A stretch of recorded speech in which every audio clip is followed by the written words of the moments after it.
अस्सलाम वालेकुम स्टूडेंट्स। उम्मीद है आप सब खैर से होंगे। अच्छा यार, आज हम बात करेंगे इंटीग्रेशन पर। इंटीग्रेशन की ऐसी ट्रिक्स पर जिनसे हम एग्ज़ाम में आसानी से पता कर सकें कि इस क्वेश्चन में कौन सा रूल अप्लाई होगा। क्योंकि अक्सर ये होता है कि क्लास में तो हम जब एक्सरसाइज वाइज क्वेश्चंस कर रहे होते हैं तो आसानी से हमें समझ आ जाती है कि इस क्वेश्चन में अब ये वाला रूल लगना है, तो ये वाला रूल हम लगाते जाएंगे और हमारा क्वेश्चन सॉल्व हो जाएगा और आंसर आ जाएगा। लेकिन जब हम यही चीज़ पेपर में कर रहे होते हैं, यही वही क्वेश्चन पेपर में कर रहे होते हैं, तो हमें नहीं समझ आ रही होती कि इसमें अब हम कौन सा रूल यूज़ करेंगे। इसमें आया ये सब्स्टिट्यूशन करेंगे, इंटीग्रेशन बाय पार्ट्स करेंगे, या फिर इसको वो पार्शियल फ्रैक्शंस के तौर पे सॉल्व करेंगे। तो ये कन्फ्यूजन हो जाती है और फिर इसमें बहुत ज़्यादा टाइम भी वेस्ट हो जाता है। तो आज की इस वीडियो में हम इसी पे बात करेंगे कि ऐसी कौन सी तकनीक है जिसकी वजह से हम ये आसानी से हमें पता चल जाए कि इसमें ये फार्मूला यूज़ होगा। क्योंकि मेन चीज़ यही होती है, इंटीग्रेशन मुश्किल है लेकिन अगर आप इनकी प्रैक्टिस करें तो हो जाती हैं, और एंड पे ये कन्फ्यूजन फिर भी रह जाती है कि यार इसमें कौन सा क्वेश्चन फार्मूला कौन सा यूज़ होगा। तो स्टार्ट करते हैं। सबसे पहले तो इसमें यह है कि हमारा जो माइंड है ना, वो चीज़ों को कैप्चर कर लेता है लेकिन बाद में कंफ्यूज हो जाते हैं। हम कंफ्यूज हो जाते हैं कि इसको किस तरह से याद रखा जाए, किस तरह से इसको माइंड में स्टोर रखा जाए। तो इसकी एक छोटी सी मैं आपको एग्जांपल देता हूँ। एग्जांपल एक एक्सपेरिमेंट ही हम कर लेते हैं, फिर उसके बाद हम अपने ये मैथ की इंटीग्रेशन पे चलते हैं। देखें कि मैं आपको कुछ वर्ड्स बताऊंगा, आपने वो वर्ड्स याद रखने हैं और मुझे वापस वही वर्ड्स बताने हैं। ये एक सिंपल सा एक्सपेरिमेंट थोड़ा सा करने लगे हम। तो लेट्स स्टार्ट। गाड़ी, रोड, दरख्त, सेब, बच्चा, cake, candle, gift, game, joystick.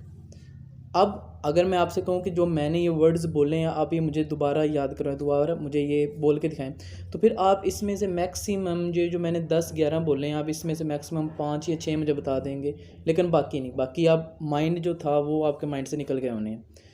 तो इसी चीज़ को, यही वर्ड्स की अगर हम एक स्टेटमेंट बना लें, एक स्टेप्स बना लें इन्हीं वर्ड्स का, जैसे कि एक बच्चा था, वो गाड़ी पे जा रहा था, गाड़ी रोड पे चल रही थी, आगे दरख्त था, दरख्त से गाड़ी टकराई।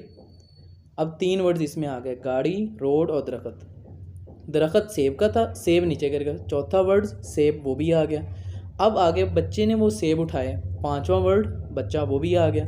अब बच्चे की बर्थडे थी, बर्थडे पे उसने केक काटा, केक पे के ऊपर कैंडल लगी हुई थी, अब कैंडल भी उसके अंदर आ गया, केक भी आ गया। उसके बाद उसको गिफ्ट मिले, गिफ्ट में उसको गेम भी मिले, और उसके बाद उसने जॉयस्टिक से वो गेम खेली। अब ये जितने वर्ड्स थे वो सब इसके इस एक स्टेटमेंट के अंदर आ गए, एक स्टेप्स हमने बना लिए।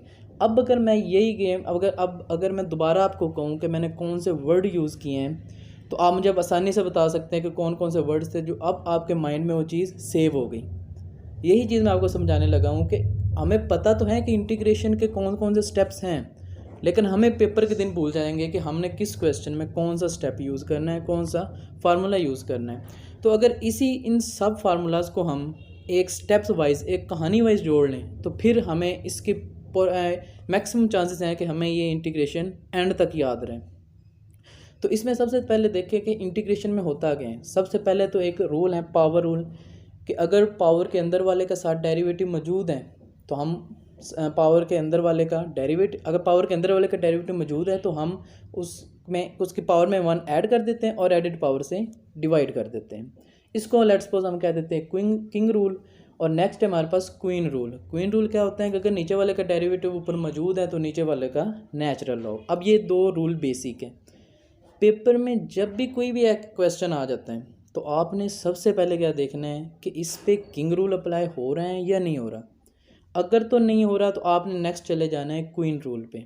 अगर वो भी नहीं अप्लाई हो रहा तो आपने उसको सिंप्लीफाई करने की कोशिश करनी है, क्योंकि कुछ क्वेश्चंस में अगर आप थोड़ी सी सिंप्लीफिकेशन उनकी करें तो उसके बाद जो हमारे पास रिजल्ट आता है वो किंग या क्वीन रूल, इन दोनों में से एक ना एक रूल लग जाता है और हमें आगे जाने की ज़रूरत ही नहीं पड़ती। तो यहाँ तक भी क्वेश्चन हो जाता है।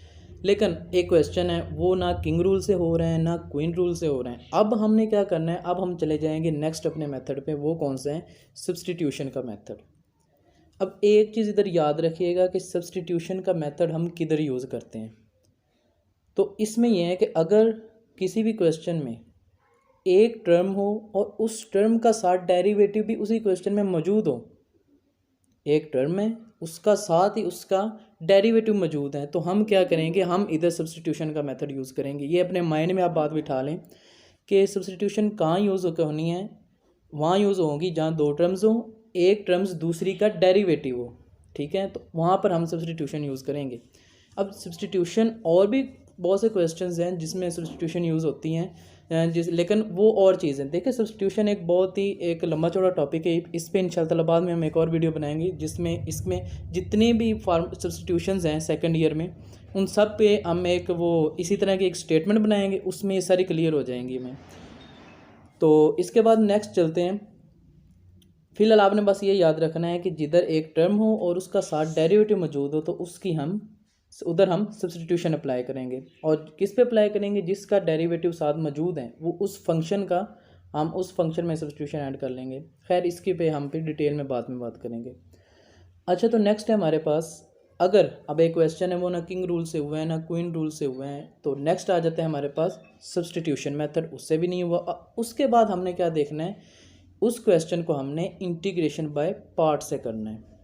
देखिए अगर तीनों पहले हमारे मेथड फ्लॉप हो चुके हैं तो अब चौथा मेथड आएगा इंटीग्रेशन बाय पार्ट्स। इसमें अब यूज़ करने, इसका भी एक डिटेल में वीडियो बना लेंगे, उसमें भी ये सब क्लियर हो जाएगा। लेकिन फिलहाल सिर्फ आप ये याद रख लें आईलेट, ये आपने इसी तरह ही किया होगा कि क्योंकि इंटीग्रेशन बाय पार्ट्स में ये चीज़ भी वैल्यू रखती है कि पहला फंक्शन कौन सा होगा और दूसरा कौन सा होगा।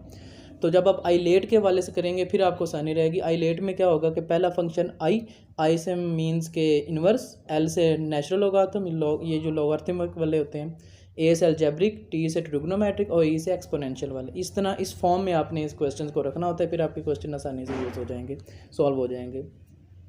अच्छा, नेक्स्ट है हमारे पास एक क्वेश्चन है वो ना किंग रूल से हुआ है ना क्वीन रूल से हुआ है, ना सिंप्लीफिकेशन हमने की है फिर भी नहीं हुआ, सब्सटीट्यूशन की है फिर भी नहीं हुआ, इंटीग्रेशन बाय पार्ट से भी नहीं हुआ, तो फिर हमारे पास एक ही चीज़ रह जाती है और वो है पार्शियल फ्रैक्शंस। उसको हम फिर पार्शियल फ्रैक्शन से करेंगे। तो इस तरह करने के बाद हमारे पास ये उम्मीद है कि ये जो क्वेश्चंस होंगे ये सॉल्व हो जाएंगे।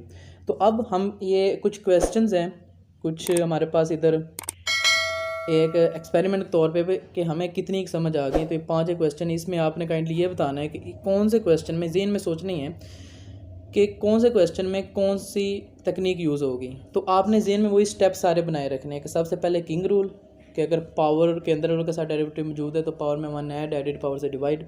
फिर आपने क्वीन रूल पे आ जाना है कि नीचे वाला का अगर नीचे वाले का ऊपर डेरिवेटिव मौजूद है तो नीचे वाले का नेचुरल लॉग। अब नेक्स्ट अगर हमारे पास उसे सिंप्लीफिकेशन कर लेंगे, उसके बाद हम क्या किधर आ जाते हैं सब्सटीट्यूशन पे। अगर सब्सटीट्यूशन पे भी नहीं हो रहा सॉल्व तो फिर हम इंटीग्रेशन बाय पार्ट्स अप्लाई करेंगे, अगर उससे भी नहीं हो रहा फिर हम पार्शियल फ्रैक्शन चले जाएंगे।